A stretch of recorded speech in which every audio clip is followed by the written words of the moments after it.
What effect did the Summer of Love have on San Francisco, and is it still so today?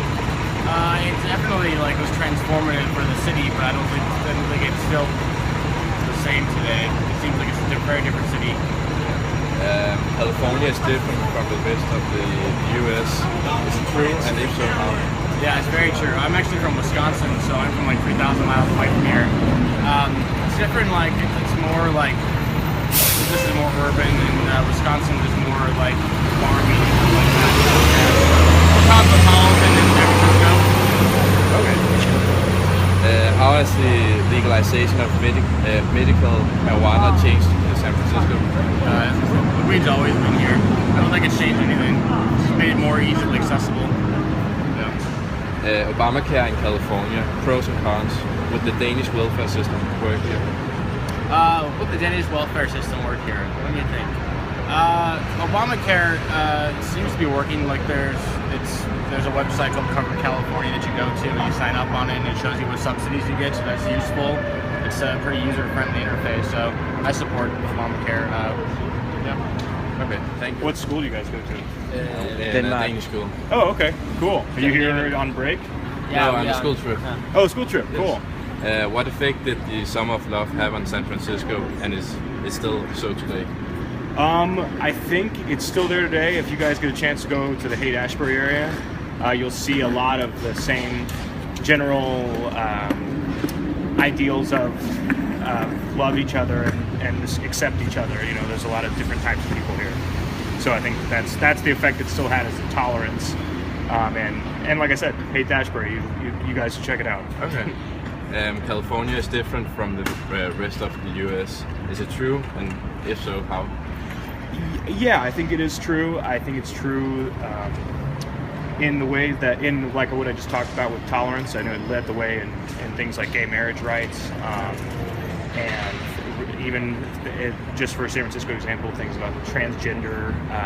And I think that there are other parts, but there's always a fight. So there are other parts of the nation that are equally as liberal. California has been good at getting things through, so I think it's a good leader in that way. But I don't think the rest of the states are as far behind, maybe, as somebody would suggest. How has the legalization of medical marijuana changed San Francisco? Well, it's decriminalized what I think is a non-criminal activity. And it's also helped treat things like cancer, glaucoma. The medical aspect of it is well researched. I know that here in America, the pro sports are starting to maybe look into it as a treatment function. So I think that it's been positive. I know that some of the other states have legalized socially, and I think that probably will be next here.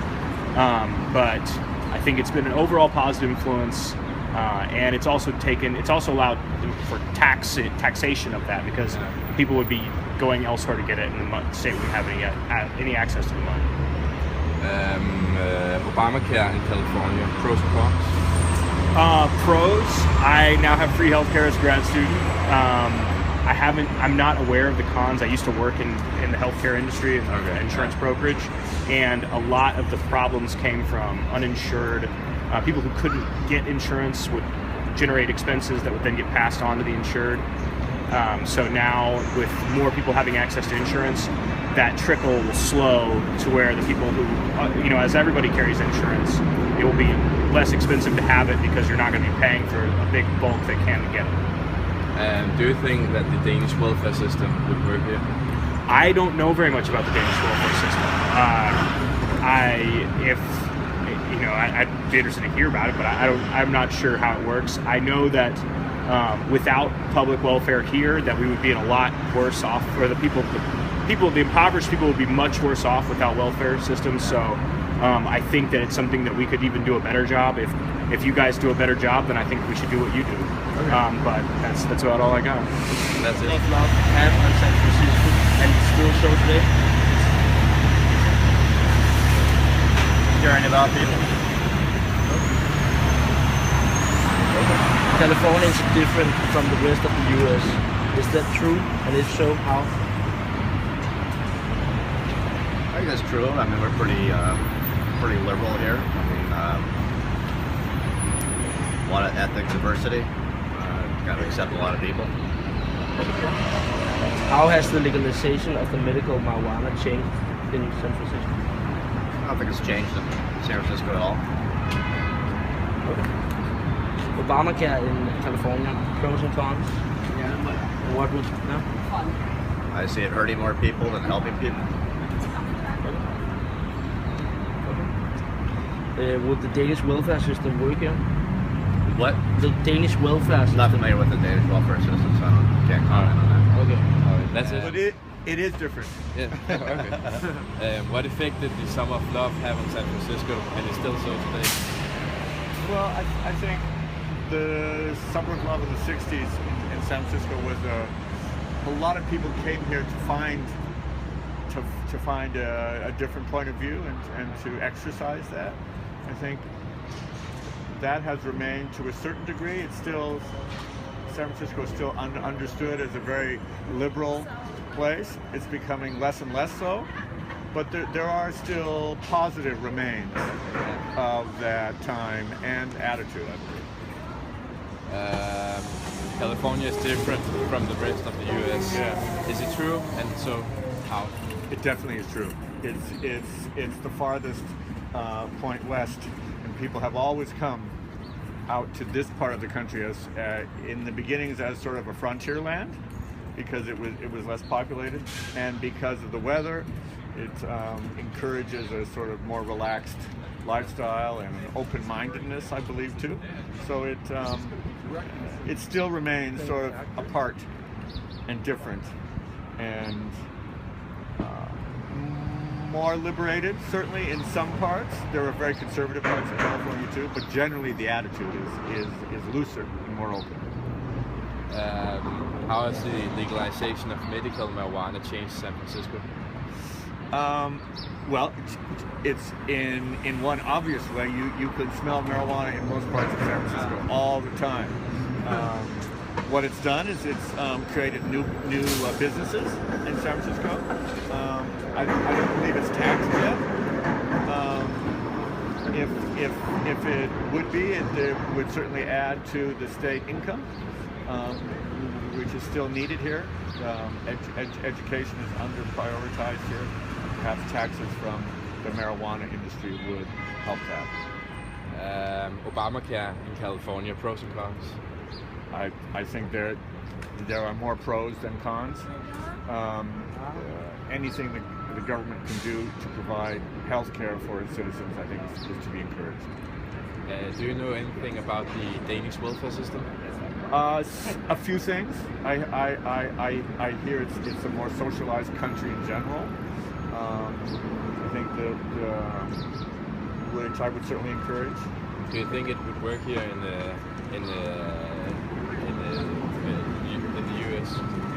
No, because of the long history here, and when I say long history, it's only 200 years, yeah, at most. So it's not very long compared to the rest of the world. But there's an ingrained now sense of pull up by your bootstraps, to use a phrase, attitude here in the United States. So I think it would be a good thing, but there would be a lot of resistance. The whole system is set up almost against that. America does not really take care of its citizens on a basic level. Helps get back fighting the homeless crisis. I, in the same class you were born. The homeless are seen as social outcasts and people who can't be helped. Many Americans believe that it's homeless' own fault that they ended up on the streets. But the thing is that 39% of homeless in USA has got mental health problems, and that keeps them from having a normal life. Well, if it isn't impossible for the people to live a normal life with their mental problems, if they simply got the right medicine, the medicine that we in Denmark can provide with our Danish welfare. But the people of America don't believe in paying for the medicine for the mental ill who can't afford it themselves. Instead, they believe in putting them in jail when the voices in their head tell them to kill somebody because they're bad people.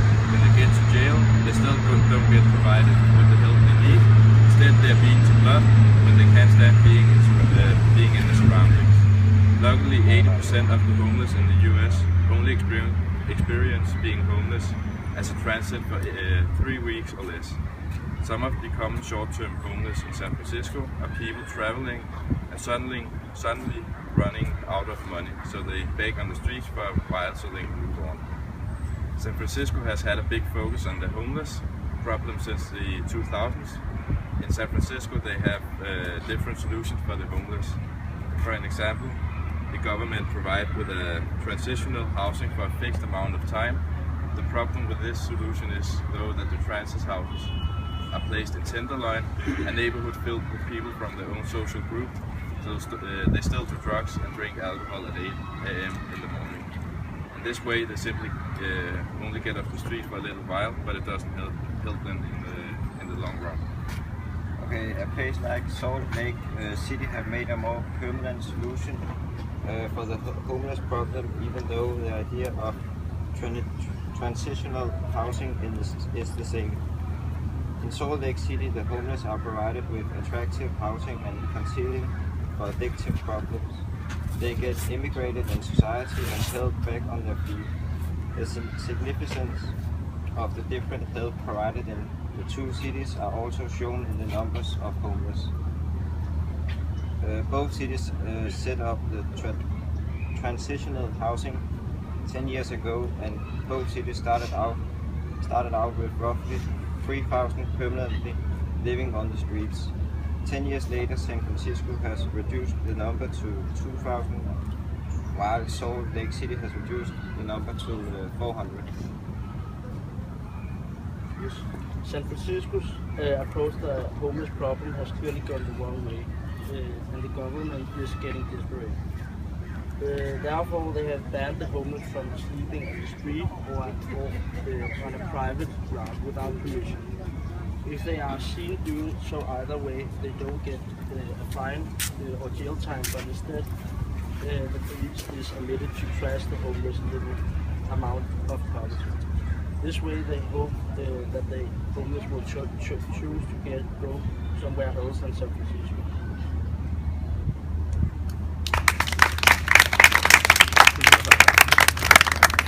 Okay, question time. 2 questions I've got, and you're allowed to ask questions too, if you want. Okay, no questions. First question, what is it about the USA that makes them have this attitude? Why are there so many who think that it's the homeless people's own problem? The next question, so you can think about why you answered it first. Why do you see such big differences between the states? Like California, you just mentioned it, and other states are really strict. Why is that difference between the states? So firstly, why are Americans, let's just generalize, why do they think, a lot of them, that it's the homeless people